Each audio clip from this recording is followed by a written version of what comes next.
তোমার হালিমা বড় আদর করে রাসূলকে মানুষ করতে লাগলে। আল্লাহ নবী একটু বড় হতে আম্মা আমিনার কোলে দিয়ে আসলো।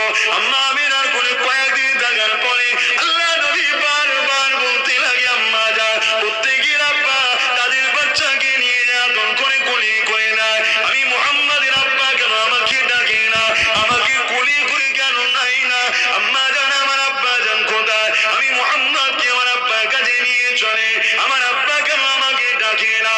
এ যুবকেরা, এ নবী পাকের প্রেমিকেরা, আরে আমার নবীর জীবন কত করুণ ছিল গো। একবারও কি ময়া লাগে না?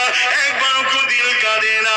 যে নবী আমাদের সব থেকে বেশি প্রিয়, যে নবী আমাদেরকে সব থেকে বেশি ভালোবাসে, কিয়ামতের দিনে মা চিনো চিনবে না, বাপ চিনো চিনবে না, অথচ কিয়ামতের দিনে আমার নবী, আপনার নবী চোখের পানি ফেলে কাঁদবে, রব্বি হাবলি উম্মতি উম্মতি উম্মতি। সেই নবীকে আজকে অপমান করা হয়, সেই নবীকে আজকে বেউসুতি করা হয়, সেই নবীর আগমনের মাহফিলকে নিয়ে চক্রান্ত করা হয়, সেই নবীর আলোচনা মাহফিলকে বন্ধ করা ষড়যন্ত্র করা হয়।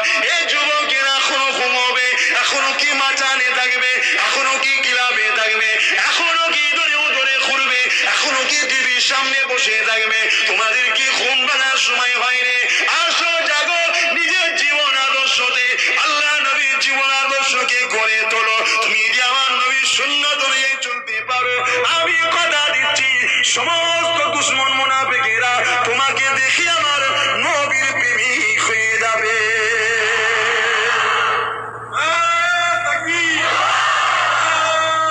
আল্লাহ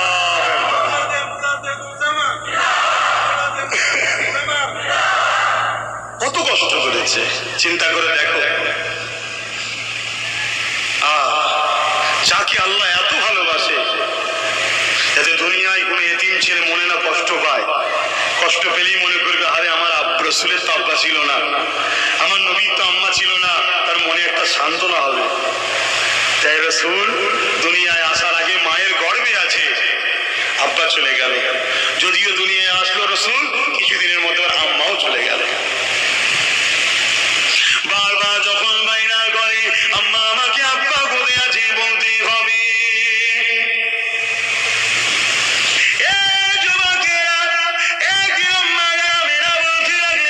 বাবা তোমাকে তোমার আব্বা গাড়ি নিয়ে যাবো বাবা, এমন করে শ্বশুরের কাছে পারমিশন জানিয়ে আল্লাহ নবীকে সাথে করে নিয়ে আব্বার গাড়ি নিয়ে দিয়ে লাগলে, নিজের স্বামীর কাছে নিয়ে দিয়ে লাগলে। কোথায় গো আমার রাসূলের আব্বা যান? মরুভূমির ওপরেতে এক জায়গায় নিয়ে ঘোড়া খেয়ে দাঁড় করিয়ে দিল। এই জায়গাতে তোমার আব্বা ওই যে উঁচু টিলাটা করা রয়েছে ওই জায়গায় রয়েছে। তোমার আব্বা এমন একটা জায়গায় চলে গেছে আর কোনোদিন ফিরে আসবে না। আল্লাহ নবী কথাটা শুনে আম্মা জানের হাতে হাতটা সরিয়ে নিয়ে ছুটে গিয়ে মরুভূমির বাড়ির ওপরে আব্বার কবরের পাশে গিয়ে গড়াগড়ি দিতেই লাগলো আর বলতেই লাগলো, আব্বা প্রত্যেকের বাচ্চারা তার বাচ্চাকে ডাকতে আসে, তার বাচ্চাকে কোলে করে নিয়ে ঘোরে, তার বাচ্চাকে আদর করে চুমা দিয়ে পিয়ার করে। আব্বা আমি মুহাম্মদ, কোনদিন আপনি আমাকে মুহাম্মদ বলে ডাকলেন না, কোনদিন আমাকে কোলে নিলেন না, আমাকে কোনদিন চুমা দিলেন না। আব্বা আমি মুহাম্মদ এসেছি, একবার আপনি মুহাম্মদ বলে ডাকে আমার কলিজাখানা ঠান্ডা হয়ে যাবে।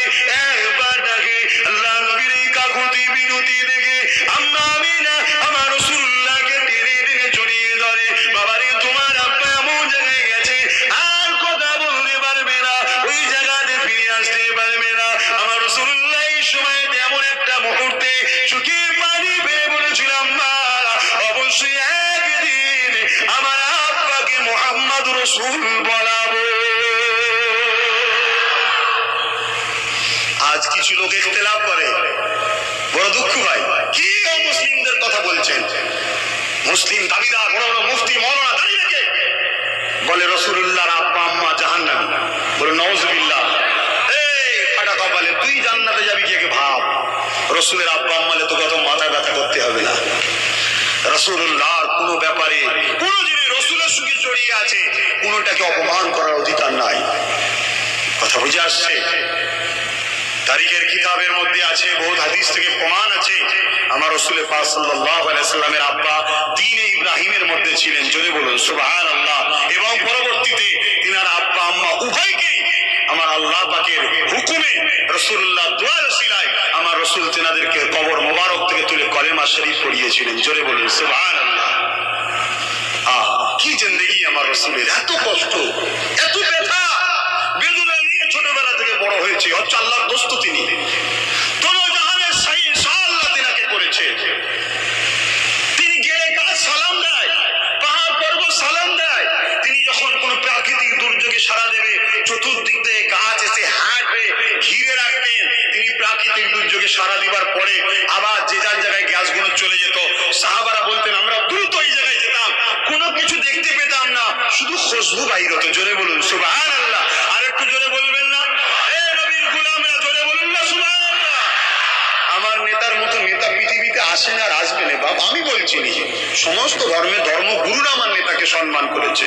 আর আমার নেতা তো শুধু আমার নয়, এ তো মানুষ তো জাতির পথ প্রদর্শক হয়ে এসেছে, তামাম মখলুকাতের নেতা ছিলেন। জোরে বলুন সুবহানাল্লাহ। তার আদর্শ কেমন ছিল, এত কষ্ট করেছে। এত কষ্ট করার পরও তিনি কোনদিন কাউকে আঘাত দেননি। জোরে বলুন সুবহানাল্লাহ। আল্লাহ নবী টোটাল জীবনে তেনার পরিবার ঘরে জিজ্ঞেস করা হয়েছে যে আল্লাহ রসুল আপনাদের সঙ্গে কেমন ব্যবহার করে। আমার রসুলের আহলিয়া আমাদের আম্মা জানরা বলেছেন, কোনদিনের জন্য মুহাম্মদ সাল্লাল্লাহু আলাইহি সাল্লাম বড় বড় চোখ বার করে আমাদের দিকে তাকাইনি, রাত করা তো দূরে কথা, বড় চোখও দেখাইনি। জোরে বলুন সুবহানাল্লাহ। বাবেরা না জওয়ানেরা, খবরদার আমার নবীর ইসলামকে নিয়ে খেলা করবেন না।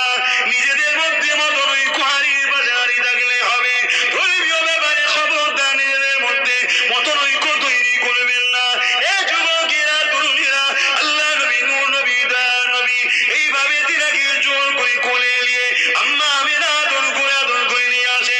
কিছুটা যাওয়ার পরে মরুভূমির এক ঝড় এসেছে, ওই ঝড়ে আম্মা আমিনা অসুস্থ হয়ে যায়, জমিনে লুটিয়ে পড়ে। বাবারে দিন নবী মায়ের মাথার খুলে গিয়ে ডাকতে লাগে, মারে কয়েকদিন হলো তোমার কোলে এসেছি, মা ছেড়ে দিও না মা। মুহাম্মাদের আব্বা নাই, মুহাম্মাদকে আব্বা কোলে নাই না, যদি বা তোমার ময়া মমতা একটু ছিল। কি হয়েছে মা, কথা বলো মা, জবাব হলো মা, কেন চুপ হয়ে আছো মা?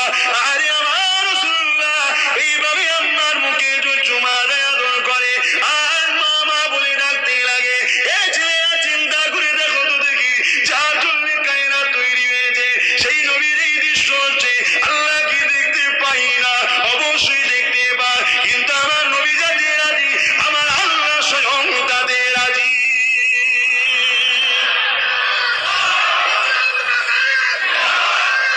আল্লাহু আকবার। এসব উম্মতের জন্য কুরবানি হয়েছে। উম্মতের মা থাকবে না, উম্মত যেন কষ্টে বুক ভেঙে না যায়, আমাকে দেখে সান্ত্বনা নেবে, আরে আমার নবীর আম্মা ছিল না, তোমার আমার জন্য রাসূল এত স্যাক্রিফাইস করেছে, এত ত্যাগ স্বীকার করেছে, আর সেই নবীকে ভুলে গেলাম। ইতিহাসের পাতা খুলে দেখে এলেন, আল্লাহ নবীর জীবন আদর্শকে দেখুন। হ্যাঁ, নবী আমার শিখিয়েছে লা ইলাহা ইল্লাল্লাহ আনা মুহাম্মাদুর রাসূলুল্লাহ। এই দুনিয়ার মানুষেরা, তোমরা পাথরগুলোকে কাটিং করে নিজের মন মতো ডিজাইন করে নকল প্রভু তৈরি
জাতির জন্য